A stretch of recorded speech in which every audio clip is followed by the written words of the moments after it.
Hello guys, I'm Joseph at welcome po sa Joseph's Blessing. So dito guys ay nagtuturo ko ng financial literacy. So paano tayo mag-manage ng pera, paano tayo magkaroon ng pera sa pamamagitan po ng pag-i-invest or pagnenegosyo. Okay guys, umpisahan na natin. So meron kang 5 to 10,000 pesos or let's say 10,000 pesos. Ano bang dapat mong gawin para po mapalago yan sa pamamagitan po ng pagnenegosyo? Sa buhay natin guys, maraming chance talaga na mag-fail tayo. Kasi sinasabi ko lang yung katotohanan na marami talagang chance na magkamali tayo or mag-fail tayo guys. Kaya nga may tinatawag tayong second chance at marami pang chances sa buhay. Hindi porket nagkamali ka sa isang beses ay susuko ka na. So ang dapat mong gawin guys, tanggapin yon at matuto doon. Kaya meron tayo dapat maraming chances para marami po tayong pagkakataon na maging successful. Sabi nga guys, di ba? The more entry, the more chances of winnings. Hello guys, nandito ka kasi meron kang 10,000 pesos at gusto mo pa yang mapalago. So ngayon naiintindihan na natin guys na pwede tayong magkamali talaga or pwede tayong malugi sa pagnenegosyo. So ang dapat natin gawin guys para magkaroon tayo ng maraming chances na may panalo or mapalago yung 10,000 pesos natin, ang kailangan mong gawin guys ay hatiin sa 10 yung puhunan mo na 10,000 pesos. So, ibig sabihin guys, meron kang 10 1,000 pesos. Kapag nagawa mo na yan guys, naintindihan mo na yan guys, no? Halimbawa, ito yung 10,000 pesos mo, meron kang tag 1,000 pesos na 10 piraso. So, bakit natin ginawa yan? Ginawa natin yan guys, para magkaroon ka ng 10 chance sa pagsisimula sa pagnenegosyo. So, ibig sabihin, kung magkamali ka man dito, meron ka pang 9 na chances. Pag nagkamali ka sa pangatlo, meron ka pang 7, di ba? So, hanggang sa maubos yung chance mo. Pero at least, hindi isang bagsak guys na negosyo ang inyong gagawin. Kasi napakahirap naman guys, no? Na isang umpisa mo pa lang, yung 10,000 agad, i-boost mo agad yon and then nalugi ka. So, ang ginagawa natin guys ay paunti-unti, no? Pero, habang nagfe-fail ka dito guys, ang maganda dito ay natututo ka.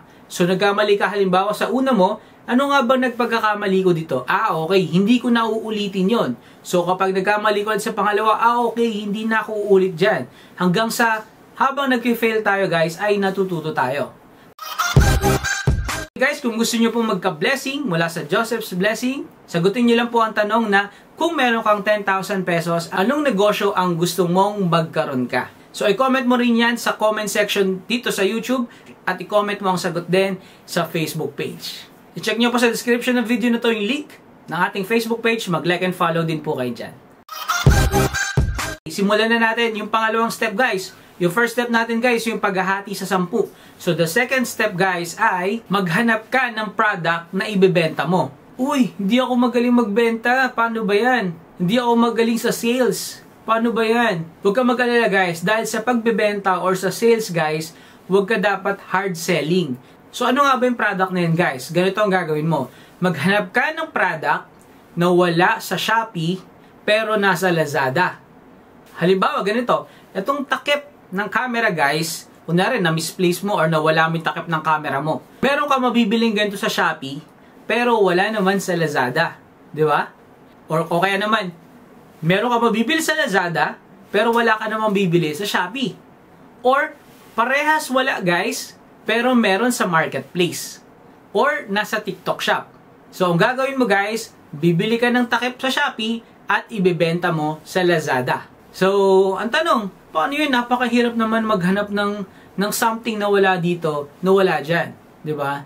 Or na meron naman dyan na wala dito. Ang hirap naman nun guys.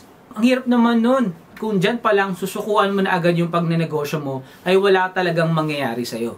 Diba? Kung ganyan ang mindset mo, kung ganyan ka mag-isip, dun pa lang sa first step, baka hindi mo na magawa. Huwag kang papayag dahil lang sa nahihirapan ka, titigil mo na yan. So, yun lamang po ang dapat natin gawin para mapalago ang 10,000 pesos natin. Una, hatiin sa 10 yung 10,000 pesos mo. Pangalawa, maghanap ng product. Wala dito, pero meron naman dito at ibenta mo yan. So, kung nagkamali ka sa unang product mo, hanap ka ng second product mo. Kung nagkamali ka sa first and second mo, hanap ka ulit ng third product mo. Hanggang sa makita mo guys kung ano yung product na papatok sa'yo.